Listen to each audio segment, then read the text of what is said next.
সোনার খাঁচা শূন্য হলো, পাই কোথা তারি বলো।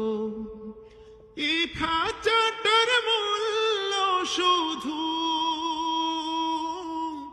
ওই পাখিটি ছিল।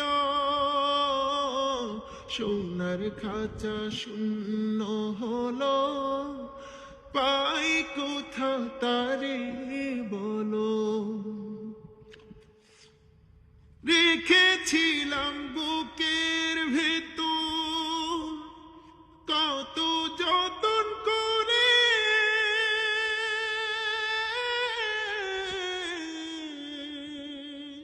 সেই না পাখি ফাঁকি দিয়ে গেল